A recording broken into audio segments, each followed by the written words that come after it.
بسم اللہ الرحمن الرحیم وبہ نستعین الحمد للہ رب العالمین والصلاة والسلام علی سید المرسلین وعلی آلہ وصحبہ اجمعین ومن تبعہم بإحسان الی یوم الدین. اعوذ باللہ من الشیطان الرجیم. اللہ لا الہ الا هو الحی القیوم لا تأخذہ سنۃ ولا نوم لہ ما فی السماوات وما فی الارض من ذا الذی یشفع عندہ الا بإذنہ یعلم ما بین ایدیہم وما خلفہم ولا یحیطون بشیء من علمہ الا بما شاء وسع کرسیہ السماوات والارض ولا یؤودہ حفظہما وہو العلی العظیم.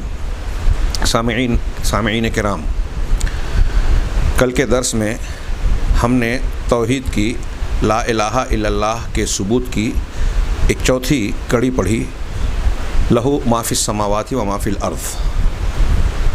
اب ہم آگے بڑھ رہے ہیں.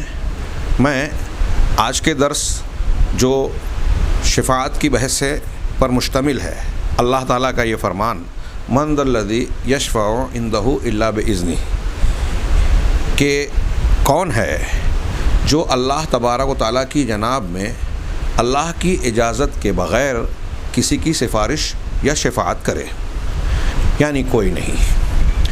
اس باب کے بیان سے پہلے پچھلے باب سے اسے جوڑ بھی دیں، پچھلے جملے سے.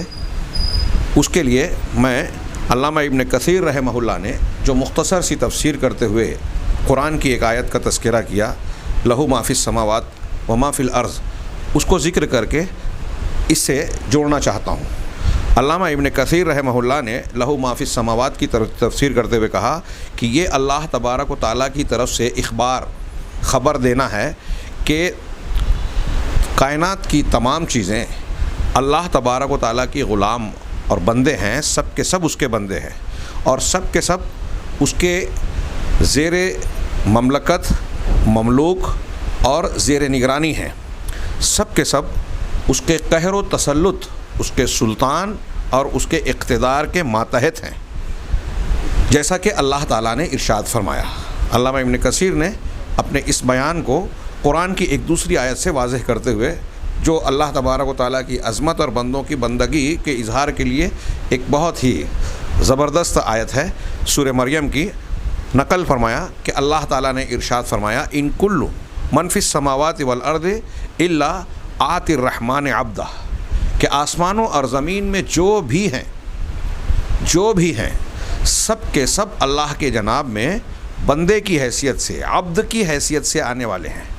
کوئی اللہ تبارک و تعالیٰ کے سامنے برابری کا دعویٰ کیا کرے، آس پاس ہونے کا بھی دعویٰ اس معنی میں کہ کوئی اختیار رکھتا ہے کر ہی نہیں سکتا. سب غلام کی حیثیت سے آئیں گے رب العالمین کے جناب میں. لقد احصاہم وعدہم عدہ، اور یقیناً اللہ نے آگے فرمایا کہ یقیناً اللہ نے ان سب کو گن رکھا ہے، شمار کر رکھا ہے. کوئی اللہ تبارک و تعالیٰ کی گنتی سے، علم سے باہر نہیں ہے. وعدہم عدہ، اور انہیں پوری طریقے سے شمار کر رکھا ہے. سارے لوگ اللہ تبارک و تعالیٰ کے حساب و کتاب کے دائرے میں ہیں. کوئی چھوٹ جائے، کہیں اللہ چوک جائے، یہ ممکن ہی نہیں. ہر ایک کو گن رکھا ہے. اور یہ رب العالمین کی یہ بھی ایک صفت ہے کہ وہ ہر ایک کو جانتا ہے، ہر ایک کی ایک ایک چیز کو شمار کر رکھا ہے. کوئی بھی چیز اللہ تعالیٰ کے دائرۂ علم سے باہر نہیں ہوتی، اور یہ اس کے ملک کے لیے ضروری ہے، سلطنت کے لیے ضروری ہے. دنیا میں جو بادشاہ ہوتے ہیں وہ اپنی رعایا تک کو نہیں پہچانتے، اپنے بہت سارے جو ان سے متعلق نہیں ہیں نہیں جانتے، تو ان کے حقوق کیا ادا کریں گے؟ ان سب کو جاننے کے لیے، ان کے حقوق کی ادائیگی کے لیے اسے بہت سارے وزراء کی، معاونین کی، کارندوں کی ضرورت پیش آتی ہے. اللہ تبارک و تعالیٰ کو ایسی کوئی حاجت اور ضرورت ہے ہی نہیں. سب کو شمار کر رکھا ہے، گن رکھا ہے. اور یہ جو دنیا کے بادشاہ ہیں جب ایسے عاجز ہیں تو ان کے لیے یہ ممکن ہی نہیں ہے کہ سارے لوگوں کے معاملات کو نپٹا سکیں، ان کو حل کر سکیں. تو اللہ تعالیٰ نے فرمایا کہ لقد احصاہم وعدہم عدہ وکلہم آتی ہے یوم القیامت فردا، اور ان میں کا ہر کوئی قیامت کے دن اللہ تبارک و تعالیٰ کی جناب میں تنہا آئے گا، اکیلا آئے گا. کوئی کسی کا معاون و مددگار بن کر، کوئی جتھے کے ساتھ، گروہ کے ساتھ، خاندان اور گروپ لے کر، فوج اور لاؤ لشکر لے کر کوئی نہیں آ پائے گا.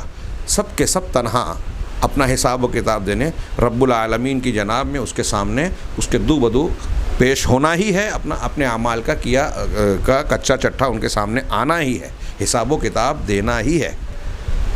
کتنا عاجز ہے بندہ۔ اس طرح اللہ تبارک و تعالیٰ کی عظمت اور اس کی سلطنت کا حال ہے، تو ظاہر سی بات ہے کہ اس کی شان کو سمجھنا چاہیے، اور جب اس کی ایسی شان ہو، عظمت ہے، تو اس کے سامنے کوئی پرندہ پر مار سکتا ہے، کوئی اعتراض کر سکتا ہے، کوئی اس کے کسی فیصلے کو ٹال سکتا ہے۔ غور کیجئے، اللہ تبارک و تعالیٰ کے فیصلے پر کوئی انگلی رکھ سکتا ہے کہ نہیں یہ بات سمجھ میں نہیں آ رہی ہے، پروردگار تو نے یہ فیصلہ کیسے کیا؟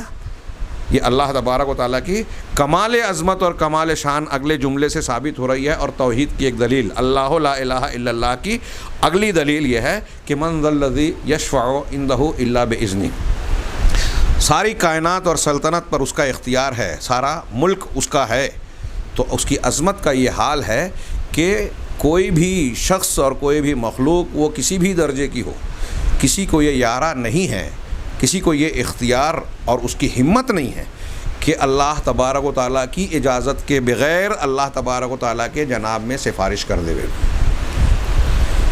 جہاں تک دنیا میں سفارش کا معاملہ ہے، جس سے عام طور سے لوگوں کو دھوکہ ہوتا ہے، اور میں آگے کی بحث اور آگے شاید یہ گفتگو قدر طویل ہو، کیوں؟ اس لیے اس کی وجہ میں بتا دوں ابتدا میں کہ دنیا میں آپ شرک کی تاریخ پڑھ لیں، جو حقیقتاً حضرت نوح علیہ السلام کی قوم سے شروع ہوا اور آج تک جاری ہے اور تا قیامت جاری رہے گا۔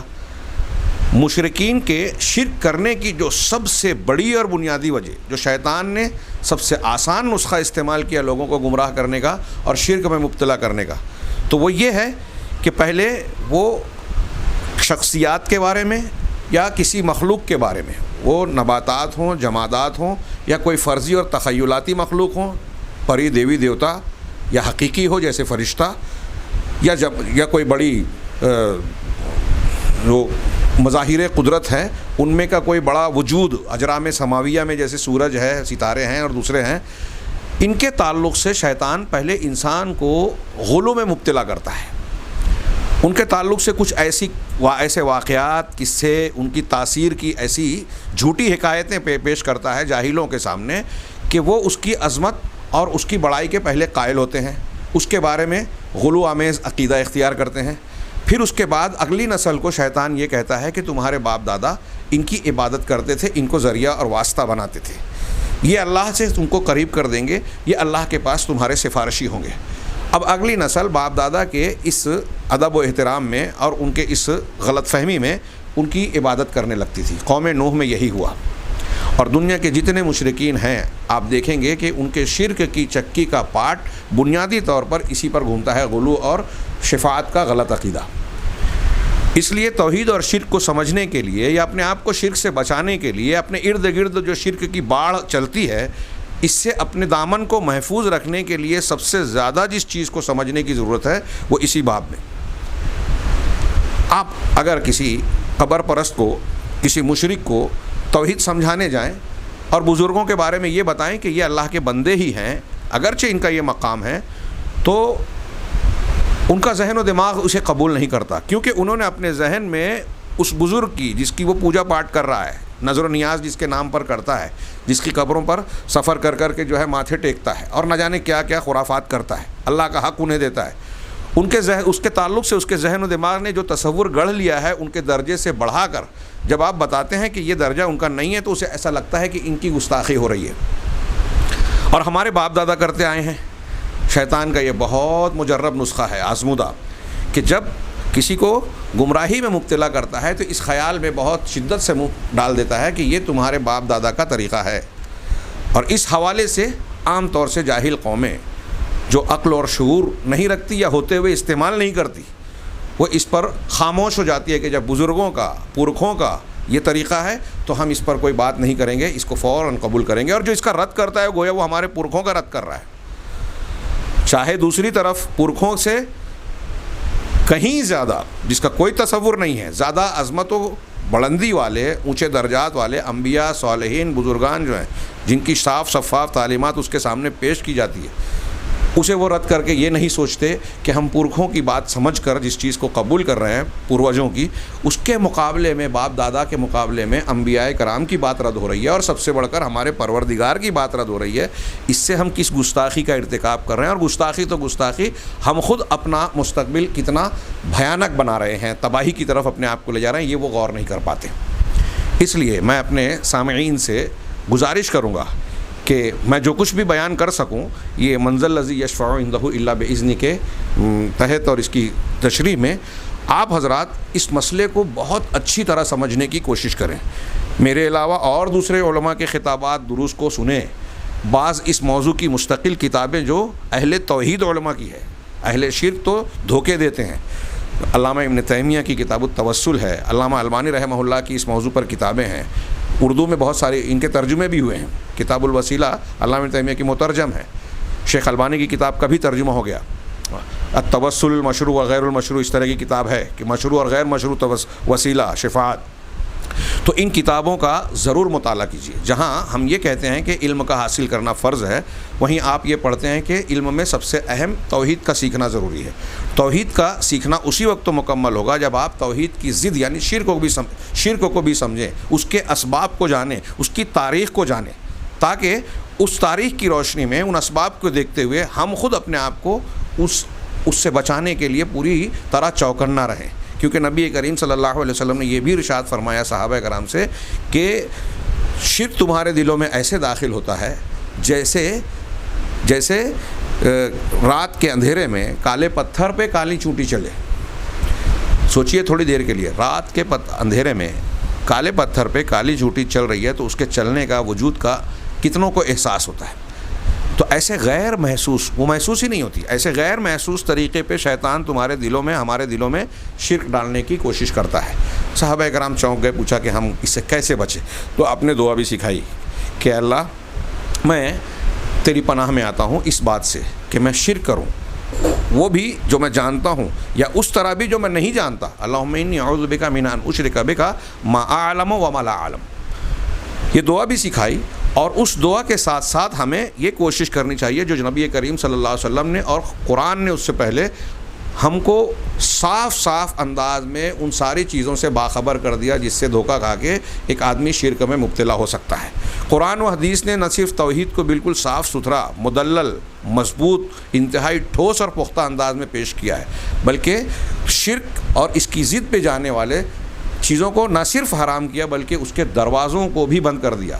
بالکلیہ صد، نہ صرف شرک کو حرام کیا شریعت نے بلکہ ان راستوں کو بھی بند کر دیا جو شرک کی طرف لے جاتے ہیں۔ اس میں سے ایک راستہ یہ ہے غلو کا، غلط شفاعت کا۔ اب آدمی دنیا میں سوچتا ہے کہ یہاں اگر کہیں کسی بڑے مقام پر، بادشاہ کے پاس، بڑی کمپنی میں مینیجر کے پاس، کسی کارخانے کے مالک کے پاس اگر ہم جاتے ہیں اور ہمارا کام نہیں بنتا تو کسی ایسے کو تلاش کیا جائے جہاں جس کو بیچ میں ڈال دینے سے، جس کو وسیلہ بنانے سے ہمارا کام بن جائے، اس کے دباؤ۔ ہم ان چیزوں، عقلی دلیلوں پر گفتگو بعد میں کریں گے۔ فی الحال میں یہ پیش کرنا چاہتا ہوں کہ مشرکین نے ایسی ہی شفاعت اور وسیلے کا خیال اللہ تبارک و تعالیٰ کے جناب میں بھی گڑھ لیا اور قیاس کر لیا کہ جیسے بادشاہ کے پاس وزیروں یا مقربین کی، درباریوں کی سفارش چلتی ہے، بڑے لوگوں کے پاس ان کے جانکاروں یا ایسے لوگوں کی جو ان کے اہلکار ہیں، جن کے وہ محتاج ہیں، ان کی سفارش چلتی ہے، ایسے ہی رب العالمین کے پاس اس کے مقرب بندوں، انبیاء، صالحین اور دوسرے بزرگان دین کی بات چل جائے گی۔ یہ سب سے پہلی خطا تو یہاں یہ ہے کہ بندہ اس طرح سے اللہ کے بارے میں سوچتا ہے تو یہ انداز فکر اور سوچ ہی غلط ہے کہ وہ اللہ تبارک و تعالیٰ کو مخلوق پر قیاس کر رہا ہے۔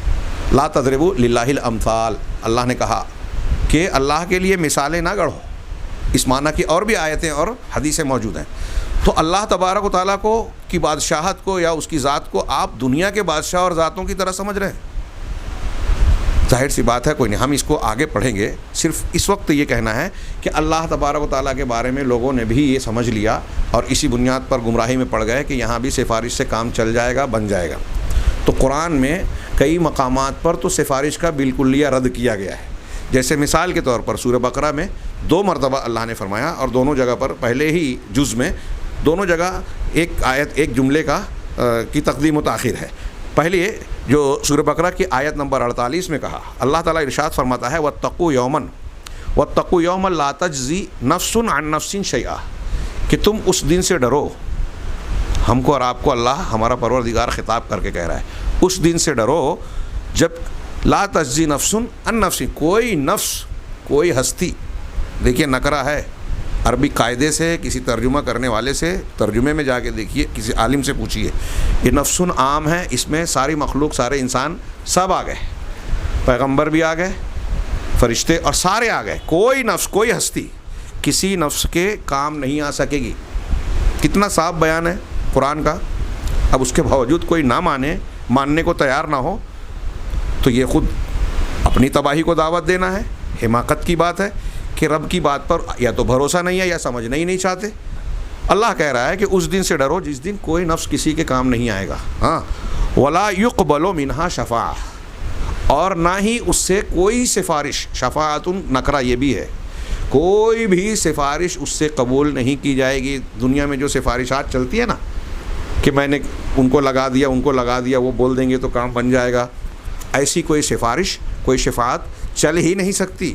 اللہ کے یہاں اللہ صاف کہہ رہا ہے کہ قبول نہیں ہوگی. ولا یؤخذ منها عدل، اور نہ ہی اس سے کوئی بدلہ لے لیا جائے گا کہ چلو کچھ دے دلا کے چھٹی لے لی جائے. ٹیبل کے نیچے ہی نہیں، ٹیبل کے اوپر بھی نہیں چلے گا. اللہ تعالیٰ نے قرآن فرمایا کہ جن لوگوں نے کفر کیا ہے اگر وہ زمین بھر کے سونا بھی دے دیں فدیے میں بدلے میں تو اللہ تعالیٰ کے یہاں وہ عذاب سے نہیں بچ پائیں گے. چھوڑا پہلے تو وہاں سونا ہوگا ہی نہیں.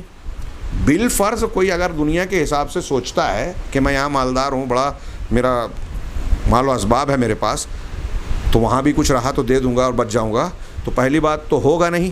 دوسری بات اگر ہو بھی جائے جو ناممکن ہے تو اتنا کوئی دینے کو تیار نہیں ہوگا، اور اگر دینا بھی چاہے تو کوئی کام نہیں آئے گا. سوچئے ان آیتوں کے مفہوم کو جو بہت سادہ نظر آتے ہیں اور ہم لوگ سن کے گزر جاتے ہیں، توجہ نہیں دیتے.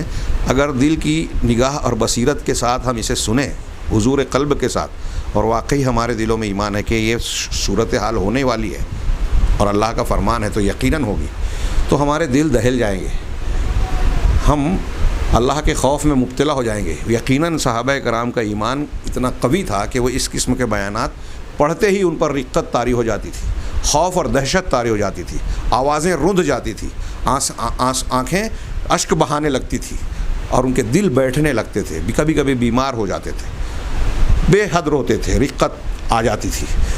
ہمارے پر فرق نہیں پڑتا، یہ ہمارے دل کی قساوت کا ثبوت ہے. اللہ نے فرمایا کہ ولا یؤخذ منها عدل، نہ کوئی ہستی کام آئے گی، نہ کوئی سفارش قبول ہوگی، نہ کوئی لین دین کے ذریعے سے کوئی بدلہ لیا جائے گا.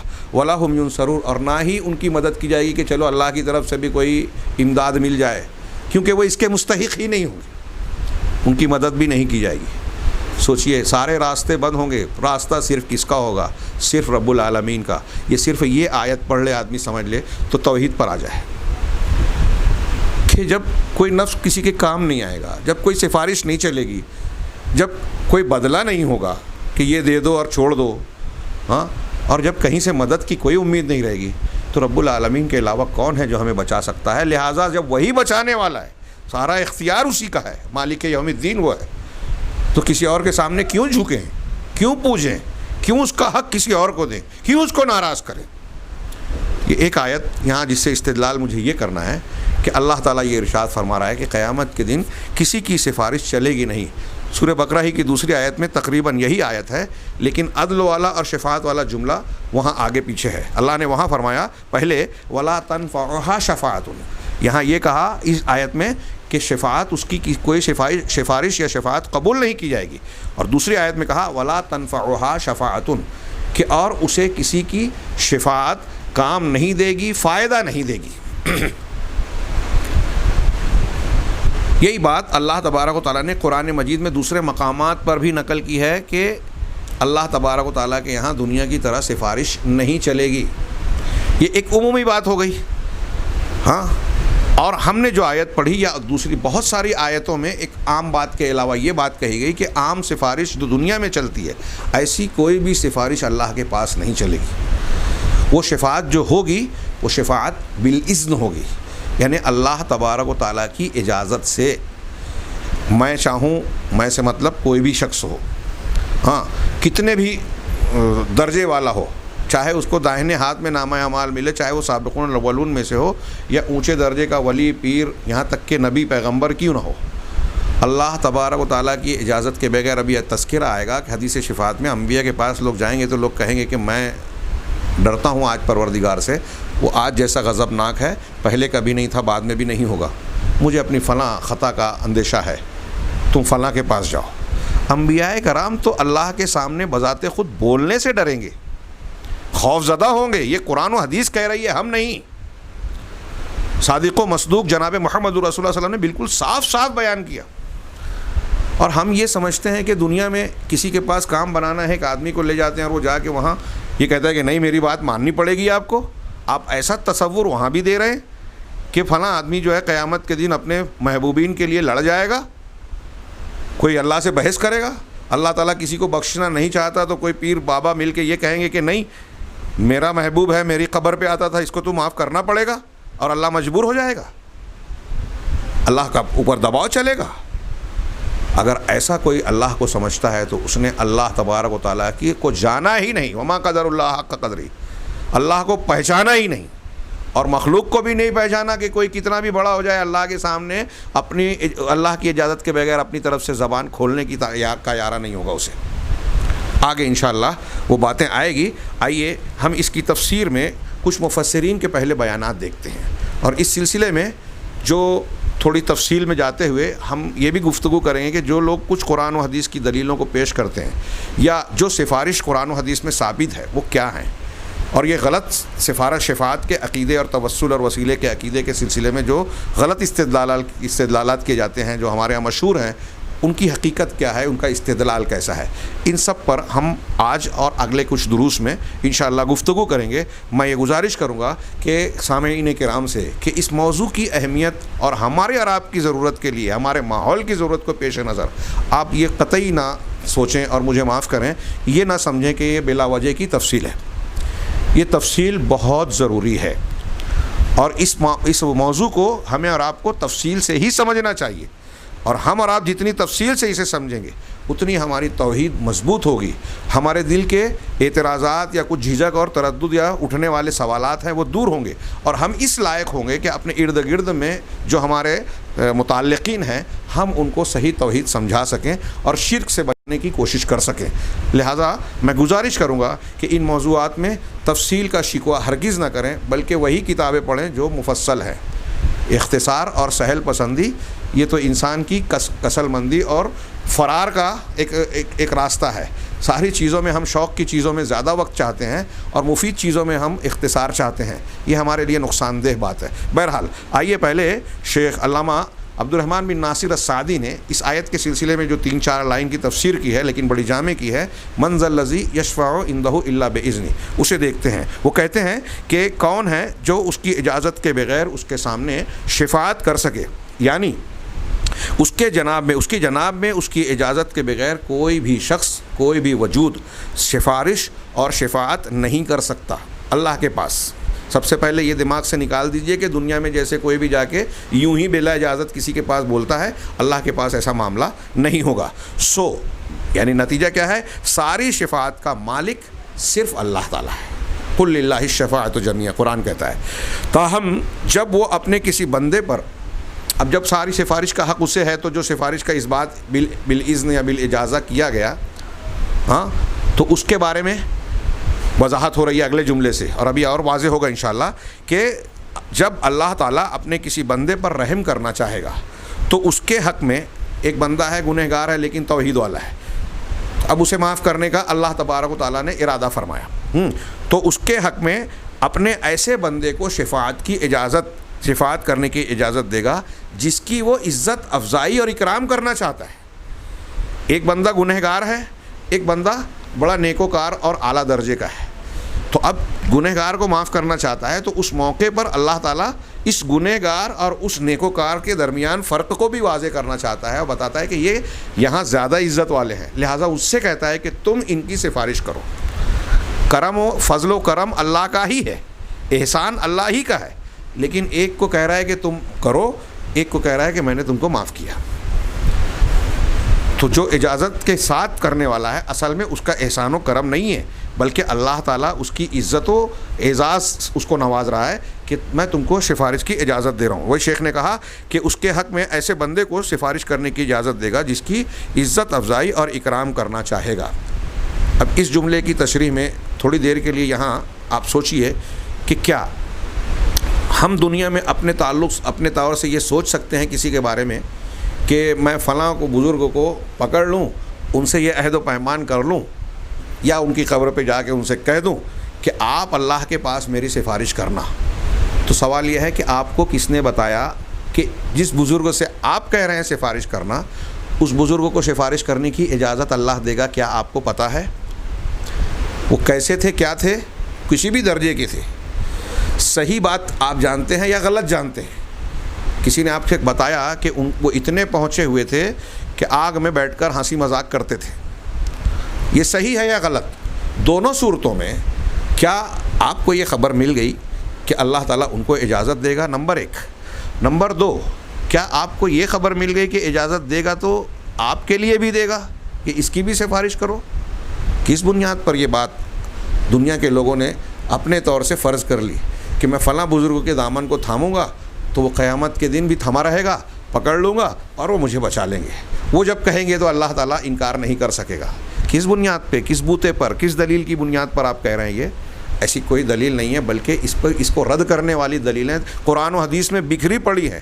عقل اور دماغ بھی یہی کہتا ہے کہ اللہ کی عظمت و کبریائی کا تقاضا یہ ہے۔ یہ جب آیت کہی گئی من ذا الذی یشفع عندہ الا باذنہ، تو اہل علم نے کہا کہ یہ اللہ کی کمال عظمت کا نشان ہے۔ اس کی عظمت انتہا درجے کی ہے، ایسی ہے کہ کوئی بڑے سے بڑا بھی اللہ کے سامنے پر نہیں مار سکے گا۔ کسی کی جرت نہیں ہوگی کہ اپنے طور سے بغیر اللہ کی اجازت کے اپنے باپ اور بیٹے کے لیے بھی سفارش کر دے، دوسروں کی بات تو دور کی ہے۔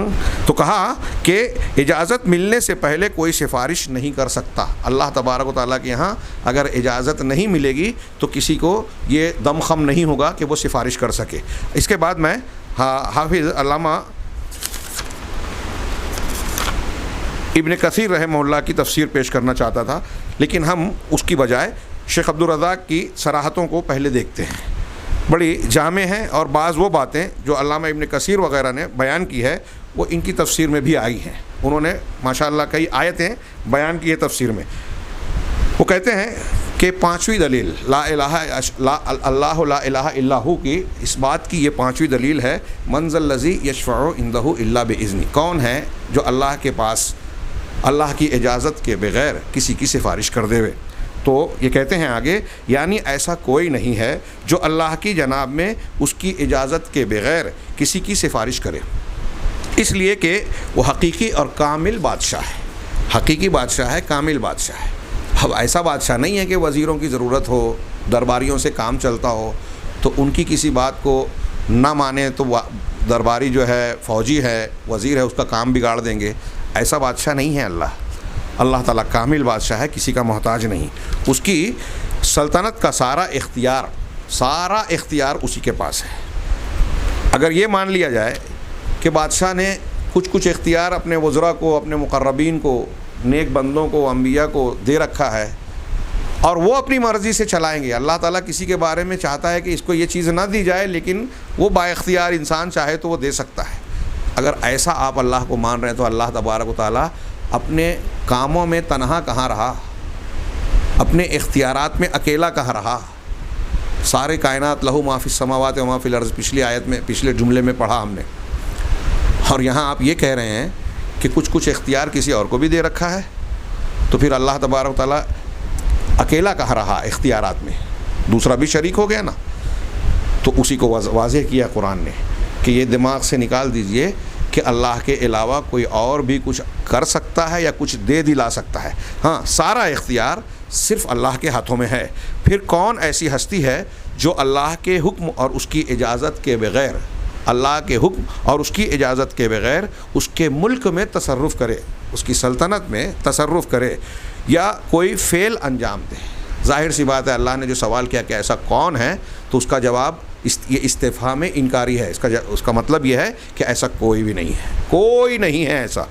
شفاعت بھی اللہ کی ملکیت اور اسی کے زیر اختیار ہے۔ جب پوری کائنات اللہ تبارک و تعالیٰ کی ہے، لہو ما فی السماوات والارض میں ہم پڑھ چکے، سن چکے، تو جب کائنات اللہ کی ہے، ساری مخلوق اللہ کی ہے، تو شفاعت بھی اللہ ہی کی ہے، اسی کا اختیار ہے اس پہ۔ وہ کوئی اور لے اڑے یا اپنے ہاتھ میں رکھے، ایسا ممکن ہی نہیں۔ یہ بات اللہ تعالیٰ کے ارشادات سے واضح ہے۔ مثلا قرآن کی دوسری آیتیں پیش کر رہے ہیں کہ شفاعت کا حق سارا کا سارا اللہ کے ہاتھ میں ہے، کوئی اس میں اور شریک یا حصے دار نہیں ہے۔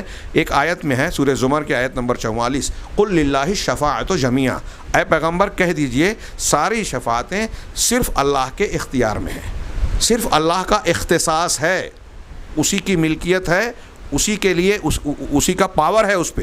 جب شفاعت کا مالک وہی ہے تو اس کی اجازت کے بغیر یہ طلب نہیں کی جا سکتی، اور اس کے احسان و کرم کے بغیر حاصل نہیں کی جا سکتی۔ سمپل اور سادی بات۔ مالک جو ہے وہی دے گا۔ شفاعت کا مالک اللہ ہے تو دوسرا کیسے اپنی طرف سے کر سکتا ہے؟ تو یا تو وہ مالک خود عطا کرے یا مالک فضل و احسان کے طور پر دیوے۔ اسی طرح قرآن کی دوسری آیت ہے، سورہ سبا کی آیت کا ٹکڑا ہے، ولا تنفع الشفاعۃ عندہ الا لمن اذن لہ، کہ اللہ کے پاس کسی کی سفارش فائدہ نہیں دے گی، کام نہیں دے گی، سوائے اس کے جس کو اللہ اجازت دے۔ سفارش اسی کے کام آئے گی جس کو اللہ اجازت دے۔ ایک تو یہ کہ جس کے حق میں ہوگی، اور وہی کرے گا جس کو اجازت ملی ہے۔ اس اللہ کی بارگاہ میں کسی کی بھی شفاعت کوئی فائدہ نہیں دے گی، مگر جس کی شفاعت کے لیے خود اس نے اجازت دی ہو اسے فائدہ ضرور دے گی۔ یعنی دنیا میں محبت و تعلق کی بنا پر لوگ جو دوسروں کے پاس شفاعت کرتے ہیں، ان کی اجازت کے بغیر ان پر دباؤ ڈالتے ہیں یا اپنی محبت کا حوالہ دیتے ہیں، ایسی سفارش اللہ کی جانب میں، ایسے اللہ کے جناب میں کوئی نہیں کر سکتا۔ اللہ پر دباؤ ڈالے یا اللہ تبارک و تعالیٰ کو محبت سے مجبور کرے، کوئی ایسی سفارش اللہ کے پاس نہیں کر سکتا۔ اور اگر بفرض محال، یعنی جو ناممکن بات ہے، اگر اس کو ہم فرض کر لیں تھوڑی دیر کے لیے، بفرض محال بلا اجازت کوئی کسی کی سفارش کرے بھی، کوئی کر بھی دے، تو قرآن کی آیت کیا کہتی ہے کہ ایسی سفارش فائدہ نہیں دے گی۔ اس کی میں ایک مثال دوں حدیث سے، بخاری کی حدیث سے، کہ حضرت ابراہیم علیہ السلام کا باپ حضرت ابراہیم کے پاس آئے گا، شرک پر مر گیا، تو کہے گا کہ ابراہیم میں نے تمہاری بات دنیا میں نہیں مانی، تم نے مجھ سے کہا تھا کہ یا ابتی، اے ابا جان میری اتباع کیجیے، انہ قد جاءنی من العلم ما لم یأتک فاتبعنی، میرے پاس العلم آیا ہے، توحید کا، دین کا، سچائی کا علم میرے پاس ہے، وحی کا علم ہے، لہٰذا آپ میری اتباع کریں۔ اس سے یہ بھی پتہ چلتا ہے کہ جس کے پاس علم ہو، اگر وہ چھوٹا ہے، بیٹا ہے، حضرت ابراہیم بیٹے تھے، چھوٹے تھے آزر سے عمر میں، علم والے کو گویا مقام ملے گا، اور بڑا چاہے باپ ہی کیوں نہ، اس کو اس کے پیچھے چلنا چاہیے جس کے پاس دلیل ہے، جس کے پاس علم ہے۔ اگر جاہل باپ ہے تو پڑھے لکھے بیٹے کو اس کے پیچھے نہیں چلنا چاہیے۔ اہل علم، یہاں علم سے مراد سچائی کا علم، حق کا علم، توحید کا علم کی بات کر رہا ہوں۔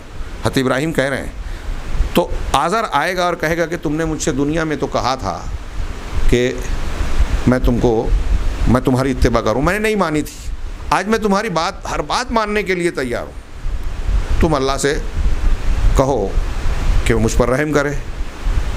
حضرت ابراہیم کہیں گے اللہ تعالیٰ سے کہ اللہ تعالیٰ تو نے مجھ سے دنیا میں وعدہ کیا تھا کہ میں تجھے رسوا نہیں کروں گا، میں تجھے رسوا نہیں کروں گا، اس سے بڑی رسوائی کیا ہوگی کہ یہاں اس موقع پر میرے والد سب کے سامنے عذاب کا شکار ہوں۔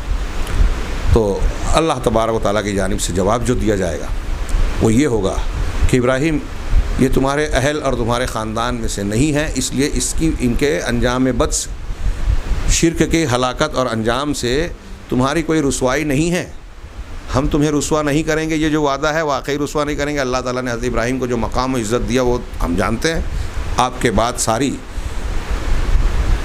نسلوں میں جو انبیاء کرام مبعوث ہوئے وہ صرف ابراہیم علیہ السلام کی اولاد میں ہوئے، ابو الانبیاء کہلاتے ہیں، خلیل بنایا اللہ نے انہیں۔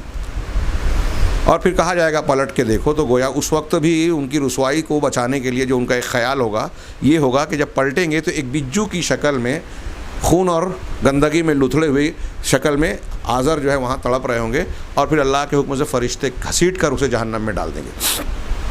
کیا سبق ملا اس سے؟ سیدنا ابراہیم علیہ الصلاۃ والسلام اپنے باپ کو نہیں بچا سکیں گے، کچھ کام نہیں آئیں گے۔ اب تھوڑی دیر کے لیے سوچیں، دنیا میں کوئی بڑے سے بڑا ولی، کوئی بڑے سے بڑا پیر، کوئی بھی شخص جناب محمد رسول اللہ صلی اللہ علیہ وسلم کے علاوہ حضرت ابراہیم علیہ الصلاۃ والسلام کے درجے تک پہنچ سکتا ہے کیا؟ اہل سنت والجماعت نے کہا ہے تمام انبیاء میں رسولوں کا درجہ، رسولوں میں اولو العزم رسولوں کا درجہ، اولو العزم رسولوں میں 2 خلیل کا درجہ سب سے اونچا ہے۔ 2 خلیل یعنی حضرت ابراہیم اور محمد صلی اللہ علیہ وسلم، ان 2 خلیلوں میں خاتم النبیین کا درجہ اونچا ہے۔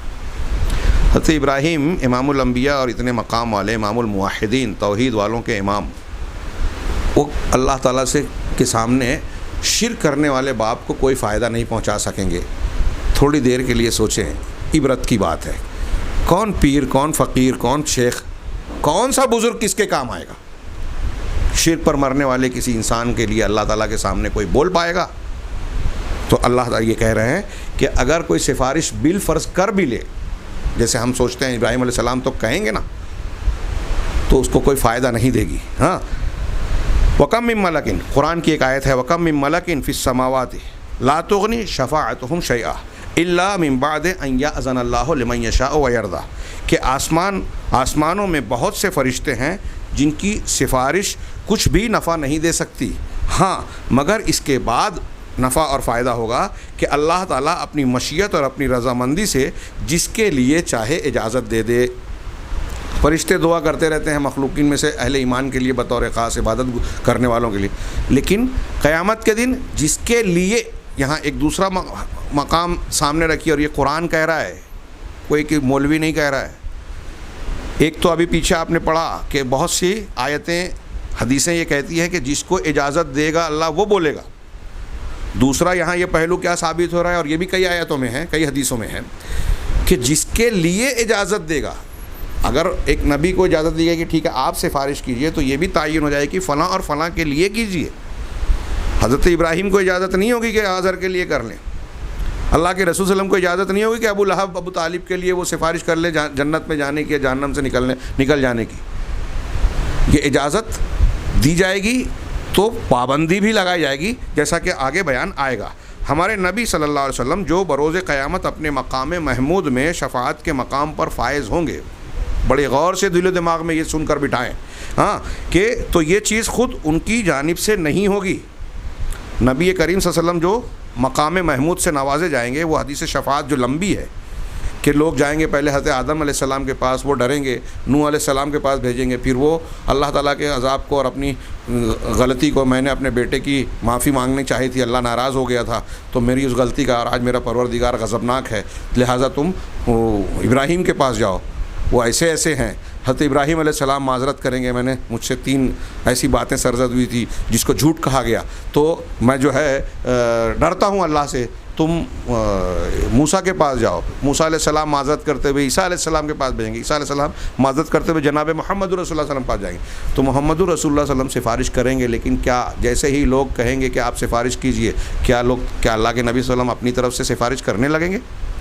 بہت اچھی طرح سے یہ بات اگرچہ ہم سنتے رہتے ہیں، لیکن مشرکین اور دنیا کی سفارش پر اللہ کی سفارش کو قیاس کرنے والے لوگ اس پر غور نہیں کرتے۔ اگر غور کر لے سمجھ جائیں تو یہ قیاس کرنا بند کر دیں کہ یہاں سفارش اللہ تعالی رسول، انبیاء پہلے تو ڈر رہے ہیں، خود سے نہیں کر رہے ہیں، نبی کریم صلی اللہ علیہ وسلم بھی براہ راست بلا تاخر خود سے نہیں کریں گے، یہ آپ کی اپنی جانب سے نہیں ہوگی، وہی بات یہ کہہ رہے ہیں، بلکہ اللہ تعالیٰ کی اجازت کے بعد ہی یہ مقام اور یہ درجہ آپ کو ملے گا، یہ اجازت ملے گی جب اللہ فرمائے گا کہ اے محمد ارفع راسک، اپنے سر کو اٹھائیے، وقل یسمع، آپ کہیے آپ کی بات سنی جائے گی، وشفع تشفع، بعض روایتوں میں وصل تعطیٰ وشفع تشفع، اب سفارش کی جائے، آپ کی سفارش قبول کی جائے گی۔ اس سے پہلے کیا ہوگا، اسی حدیث صفات میں ہے کہ جب آپ کے پاس جائیں گے تو آپ عرش کے نیچے مقام محمود جو کہلائے گا وہاں سجدے میں گر پڑیں گے اللہ کے، اور اللہ کی حمد و ثنا بیان کریں گے، حمد و ثنا ایسی بیان کریں گے. اللہ کے رسول نے فرمایا تھا کہ میں آج وہ نہیں کر سکتا, اس وقت اللہ مجھے اس کی توفیق دے گا, الہام کرے گا, جو آج میں نہیں بیان کر سکتا. تو اللہ کے نبی صلی اللہ علیہ وسلم جب حمد و ثنا بیان کریں گے تو اس کے بعد اللہ یہ کہے گا کہ اپنا سر اٹھائیے اور اب مانگیے. اور یہ کون سی سفارش ہوگی؟ آگے شفاعت کی قسموں میں بیان ہوگا. یہ شفاعت کبریٰ, اس میں اللہ کے رسول صلی اللہ علیہ وسلم کی خصوصیت ہے, کوئی اس میں دوسرا نہیں اجازت پائے گا. جیسا کہ صحیح روایتوں میں یہ مضمون مختلف روایتوں میں موجود ہے. ہاں, تو آگے اس کی تھوڑی وضاحت مزید بھی ہوگی. پھر یہ بات بھی ذہن نشین رہے, شیخ عبدالرزاق کی بات کو نقل کر رہا ہوں, پھر یہ بات بھی ذہن نشین رہے کہ سفارش کرنے والوں کی سفارش ہر کسی کو حاصل ہونے والی بخشش نہیں ہے. کہ بھئی جب سفارش کی اجازت مل گئی تو اب وہ اپنے رشتہ داروں کے لیے یا جن لوگوں نے پکارا ہے یا رسول اللہ کا ہے ان کو سفارش مل جائے گی, نہیں. اچھی طرح دماغ میں رہے, نہ ہی ہر انسان کو ملنے والی ہے, بلکہ یہ بخشش اہل اخلاص و توحید کے لیے خاص ہے. اہل اخلاص و توحید کے لیے خاص ہے, کسی مشرک کا اس میں کوئی حصہ نہیں ہے. چنانچہ صحیح بخاری میں ہے کہ حضرت ابو ہریرہ رضی اللہ تعالیٰ عنہ کہتے ہیں کہ میں نے کہا یا رسول اللہ من اسعد الناس بشفاعتک, اے اللہ کے رسول آپ کی سفارش کا سب سے زیادہ خوش قسمت حقدار کون ہوگا؟ من اسعد الناس بشفاعتک یوم القیامہ. تو آپ نے فرمایا, جواباً آپ نے کہا لقد ظننت یا ابا ہریرہ اللہ یسألنی عن ھذا الحدیث اول منک لما رأیت من حرصک علی الحدیث. پہلے تو تعریف کی اللہ کے رسول نے حضرت ابو ہریرہ کی کہ مجھے یہ خیال تھا ابو ہریرہ کہ یہ سوال سب سے پہلے تم ہی کرو گے, کسی بھی شخص کے سوال کرنے سے پہلے یہ سوال مجھ سے تم ہی پوچھو گے. کیوں؟ وجہ بتائی کہ جو میں نے تمہارے اندر حدیث کی حرص دیکھی, علم حدیث کے سیکھنے کا شوق تھا, صحابہ کرام میں سب میں تھا کم بیش, لیکن اللہ کے رسول نے گویا حضرت ابو ہریرہ کی یہ تعریف کی تو دوسروں سے بھی گویا حضرت ابو ہریرہ کا شوق زیادہ تھا. کچھ لوگ ان کی شان میں گستاخی کرتے ہیں. انتہائی زبردست فقیہ تھے حضرت ابو ہریرہ, ان کی فقاہت ان کی روایتوں میں ملتی ہے.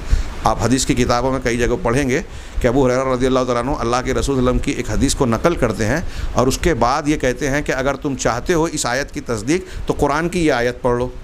گویا حضرت ابو ہریرہ یہ بتانا چاہتے ہیں کہ جو بات اللہ کے نبی صلی اللہ علیہ وسلم نے بیان کی قرآن میں بھی موجود ہے اور اس سے استدلال کر رہے ہیں. حضرت ابو ہریرہ نے ایک مرتبہ اللہ کے رسول صلی اللہ علیہ وسلم کی حدیث بیان کی کہ جس شخص نے سورہ فاتحہ امام کے پیچھے نہیں پڑھی اس کی نماز نہیں. کسی نے کہا کہ امام کے پیچھے, کہا اپنے دل میں پڑھ لو, اور پھر ایک دوسری حدیث قدسی سے استدلال کیا کہ اللہ کے رسول نے فرمایا کہ اللہ تعالیٰ نے فرمایا کہ میں نے نماز کو اپنے اور اپنے بندے کے درمیان آدھا آدھا بانٹا. اس حدیث سے حضرت ابو ہریرہ نے استدلال کیا کہ یہاں سورہ فاتحہ کو الصلاۃ کہا گیا, اس کا مطلب یہ کہ ہر بندہ اللہ سے جو مناجات کرتا ہے, سرگوشی کرتا ہے, مطلب ہر بندہ نماز میں سورہ فاتحہ پڑھے گا اور اس کو یہ انعام ملے گا کہ اللہ تعالیٰ اس کو جواب دیتا ہے. گویا جو نہیں کر رہا ہے وہ محروم ہو رہا ہے. کتنا پیارا, کتنا گہرا, کتنا زبردست استدلال ہے. اس کے بعد کوئی یہ کہے کہ ابو ہریرہ رضی اللہ تعالیٰ عنہ فقیہ نہیں تھے, یہ انتہائی حماقت کی بات ہے, گستاخی کی بات ہے ان کی شان میں. جو قرآن و حدیث نہیں جانے گا اول تو وہ فقیہ ہی نہیں ہو سکتا. ہاں, ایسا ہو سکتا ہے کہ کوئی شخص قرآن و حدیث کو یاد تو کر لے لیکن سمجھ میں کوئی اس سے زیادہ دوسرا جو یاد کرنے والا ہے وہ ہوگا, لیکن بغیر یاد کیے ہوئے, بغیر قرآن حدیث کو جانے ہوئے کوئی شخص فقیہ کیسے ہو سکتا ہے؟ اور حضرت ابو ہریرہ فقیہ تھے, مدینہ کے گورنر بھی مقرر کیے گئے اور ان کی بڑی استدلالات اور بعض مقامات پہ ان کے مسائل ان کے فتوے بڑی زبردست ہیں. کہیں کہیں خطا بھی ہوتی ہے انسان سے. بہرحال تو جب اللہ کے رسول صلی اللہ علیہ وسلم نے ان سے یہ سوال سنا تو پہلے تو ان کی تعریف کی پتہ چلا, اس سے علم کی فضیلت بھی ظاہر ہوتی ہے اور حدیث کی فضیلت. کہا اسعد, اور پھر جواب یہ دیا نبی پاک صلی اللہ علیہ وسلم نے کہ اسعد الناس بشفاعتی یوم القیامت من قال لا الہ الا اللہ خالصا من قلبہ. کہ حضرت وہ کہتے ہیں کہ میری قیامت کے دن میری شفاعت کا لوگوں میں سب سے زیادہ سعادت مند حقدار وہ شخص ہوگا, ہاں, جس نے دل کے خلوص کے ساتھ لا الہ الا اللہ کہا ہے, یعنی وہ صاحب توحید و اخلاص ہو. اس حدیث کے بعد بات کی تکمیل کے لیے علامہ ابن قیم وغیرہ کا کچھ قول میں پیش کرنا چاہتا ہوں, لیکن وہ بھی وضاحت طلب ہوگا. یہ صرف ایک حدیث اور میں اپنے طور سے پیش کر کے آج کے درس کو میں ختم کرتا ہوں۔ اللہ کے نبی صلی اللہ علیہ وسلم سے صحیح مسلم میں اس مفہوم کی ایک حدیث ہے جو یہاں بھی آگے انہوں نے نقل کی ہے، میں اس کو مختصراً بیان کروں، جو اس سے پہلے بھی ذکر ہو چکی کہ اللہ کے نبی صلی اللہ علیہ وسلم نے فرمایا کہ میں نے ہر نبی کو ایک خاص دعا دی گئی اللہ کی طرف سے کہ مانگو دیا جائے گا، تو انہوں نے دنیا میں اپنی دعائیں مانگ لی، میں نے اپنی امت کے لیے اپنی اس دعا کو روک رکھا ہے تاکہ قیامت کے دن اپنی امت کی سفارش کروں۔ آگے اللہ کے رسول نے صحیح مسلم کی حدیث میں یہ جملہ بھی اضافہ کیا ہے اللہ کے نبی صلی اللہ علیہ وسلم نے کہ یہ میری امت کے انشاءاللہ ہر اس شخص کو قیامت کے دن ملے گی جس نے میرے ساتھ شرک نہیں کیا ہو۔ یہ جو بات حدیث میں بیان کی گئی ہے یہ بڑی اہمیت کی حامل ہے اور اسے بہت سارے لوگ آج جانتے نہیں ہیں، سمجھتے نہیں ہیں۔ انشاءاللہ اگلے درس میں ہم اسی بات کو اچھے طریقے سے وضاحت کے ساتھ سمجھیں گے۔ اللہ تبارک و تعالی ہمیں دین کی صحیح سمجھ